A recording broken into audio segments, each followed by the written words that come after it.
This week's safety lesson is don't make it worse with my big darn mouth.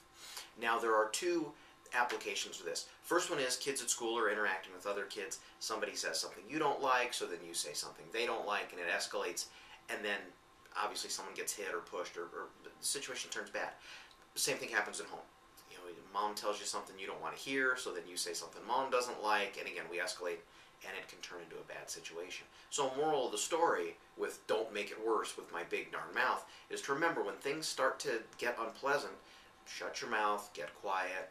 You can always come back and deal with it later. And understand the underlying idea that you have to buy into in order to behave that way is that somehow if you and I aren't getting along, and so I treat you badly, I get nasty, then you'll be nicer to me. Which is absolutely the craziest thing ever, and yet we've all fallen into it. So again, safety lesson, don't make it worse with your big darn mouth. Our other lesson this week, the character lesson, is go to the source. And the sound bite to remember is people who talk about other people who aren't there are not to be trusted.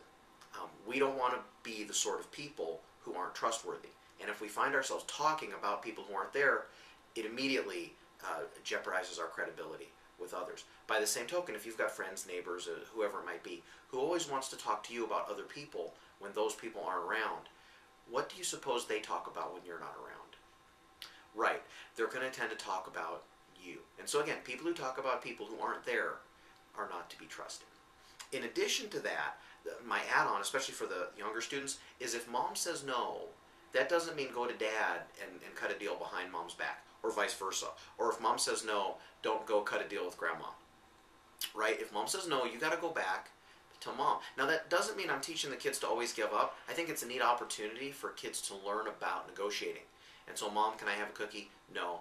If I take out the trash, can I have a cookie? No. If I take out the trash and I clean out the trash can I have a cookie? No. Okay, if I take out the trash and I clean the trash can and I clean the kitchen floor, can I have a cookie? No. And the kids can just keep negotiating until either you think, yeah, hey, that's a great deal. If you'll do all that, of course, here's your cookie. Or the kid will decide, I don't want the cookie that bad. But either way, I think that's a much better process than, well, mom says no, and so it's always no, and so I'll go just try and get it from somebody else.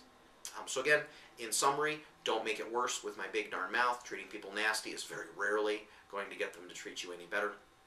And go to the source. People who talk about people who are not there are not to be trusted.